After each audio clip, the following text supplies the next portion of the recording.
मेरा नाम प्रमोद कुमार राघव है और मैं टीवीसी मेंबर हूँ।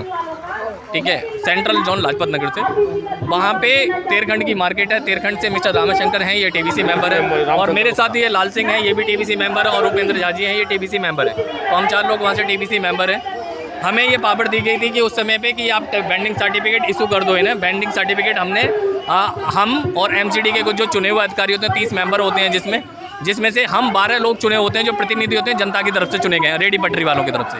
अब रेडी पटरी वालों की तरफ से हम चुन के आए हैं, उनका प्रतिनिधित्व कर रहे हैं और उनको बेंडिंग सर्टिफिकेट देना था। हमने बेंडिंग सर्टिफिकेट दिया। बेंडिंग सर्टिफिकेट ये अधिकार देता है कि आज तक ये गैर कानूनी तरीके से लगा रहे थे, इनका कोई औचित्य नहीं था कहीं से भी उठा दिया जाए। जब सरकार ने सरकार ने और दिल्ली दक्षिण निगम ने वो पूरा अधिकार दे दिया इन्हें लगाने का, फिर इनको क्यों उजाड़ा जा रहा है? अब इन्होंने एक नोटिस दे दिया, दिल्ली हाई कोर्ट से एक ऑर्डर लाते हैं कि इंक्रोचमेंट को हटाया जाए।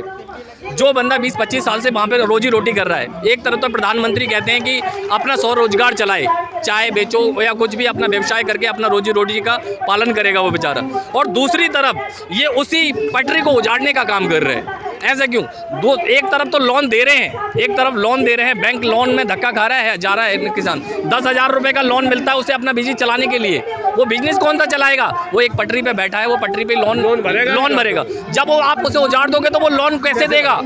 एक तरफ आप लोन दे रहे हो और एक तरफ उजाड़ने का काम कर रहे हो, ये बिल्कुल सरासर गलत है। या तो आप उसको उजाड़ने से पहले, ये टाउन बेंडिंग कमेटी कह रही है आप बेंडिंग जोन बनाइए, बेंडिंग जोन बनेगा। हमारे टीवीसी का काम है सर्वे करना, जो पहली टीवीसी बनी है उसका काम है सर्वे करना, सर्वे करके उनको सर्टिफिकेट देना, बेंडिंग जोन बनाना, ये पहले टीवीसी का काम है। दूसरी टीवीसी फिर गठित होगी, चुनाव होगा, उसका ये काम है कि वो जहाँ पे जगह मिलती है, जहाँ फुटपाथ पे जगह है और कहीं जगह है, उनको बैठाया जाए, उसके बाद उनको उजाड़ा जाए। ये उनको हाई कोर्ट के ऑर्डर को लेके आते हैं और 1 मिनट उनको 15 दिन का नोटिस दिया जाता है। वो 15 दिन का नोटिस भी नहीं दिया गया और उनको रेडी पटरी से उजाड़ दिया जा रहा है। वो लोन भी ले रखा है, वो लोन कहाँ से देगा बेचारा गरीब आदमी?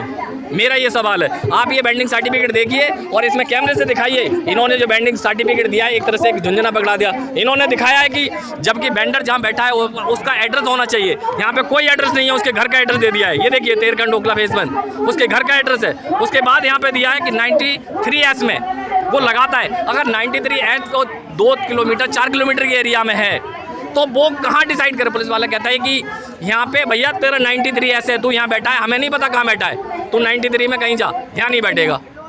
वो बेचारा कहता थक जाता है कि मेरे को सर्टिफिकेट मिला यहाँ, और वो 20 साल से बैठा है। वो कह रहा है कि यहाँ पे कहाँ लिखा है तू यहाँ बैठा है? इन्होंने एक वो पकड़ा दिया, सर्टिफिकेट दे दिया, मगर उन्होंने जगह निश्चित नहीं की। तो मैं सरकार से, प्रधानमंत्री से, आदरणीय प्रधानमंत्री नरेंद्र मोदी से गुजारिश करूंगा कि जब तक वेंडर को दूसरी जगह नहीं दी जाती उसको उजाड़ा न जाए। आपने एक लोन देके बहुत अच्छा काम किया है कि आप उनको रोजगार दे रहे हैं, लोन दे रहे हैं 10,000 रुपये का। इसके लिए मैं उनका तहे दिल से धन्यवाद करना चाहूँगा। मगर साथ साथ ये कहना चाहूँगा कि जब वो लोन दे रहे हैं तो उस लोन की भरपाई के लिए वो बेचारा वो रेडी लगा रहा है, उस रेडी से वो लोन चुकाएगा।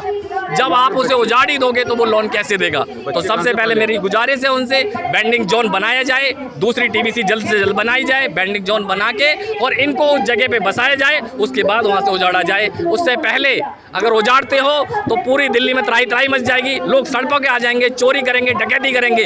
इसकी जिम्मेवार सरकार होगी। और जिनको उजाड़ दिया जहाँ से, उनको अभी वहीं बैठाया जाए। तब तक मतलब उनका बच्चों का पालन पोषण कैसे होगा? कहाँ से अपने बच्चे पालेंगे? भैया तो चोरी करेंगे, मतलब गुंडागर्दी करेंगे। आज भी तेरखंड मार्केट में कम से कम 200 से ज़्यादा लोग हैं जिनको उजाड़ दिया गया है। और बेंडिंग सर्टिफिकेट ये अधिकार देता है कि हमें 4x6 में ओपन टू स्काई लगाने का अधिकार है।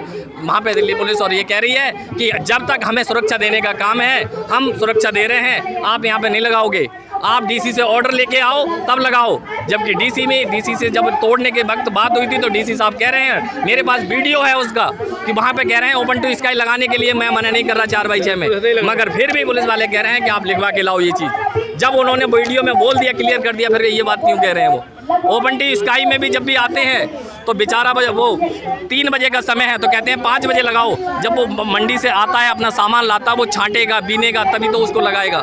तो कैसे करेगा वो अपना दुकानदारी? इन्होंने 10 बजे का बंद करने का ऑर्डर देते हैं, सुबह 5 बजे लगाओ, 6 बजे बंद कर दो, अपनी रेडी पटरी घर में ले जाओ। बेचारा गरीब आदमी है, एक किराए पे कमरा ले रहा है, 2-2 हज़ार रुपये कमरे का दे रहा है, कहाँ ले जाएगा उस रेडी को? आप उसकी व्यवस्था कीजिए ना, आप उसको एक जहाँ पे एक जगह दीजिए, उसकी व्यवस्था कीजिए, कहाँ उसकी रेडी खड़ी होगी, आप उसको व्यवस्थित कीजिए, उससे कर लीजिए जो आपका बनना है। पूरी एनडीएमसी में 5000 रेडी पटरी वाले को 5 लाख रेडी पटरी वालों को जगह देने का वहाँ पे वायदा किया है।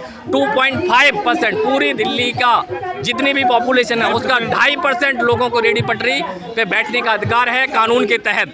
जो धारा 3.3 कहती है कि जब तक किसी बंदे का जब भी रेडी पटरी वालों का सर्वे नहीं हो जाता तब तक उसको उजाड़ा नहीं जा सकता। ये हमारा कानून कहता है 2014 का। फिर भी उसको उजाड़ा जा रहा है, उसको बर्बाद किया जा रहा है, उसको लोन दिया जा रहा है, लोन लेने के बाद उसको उजाड़ दिया जाता है। वो कहाँ से भरेगा?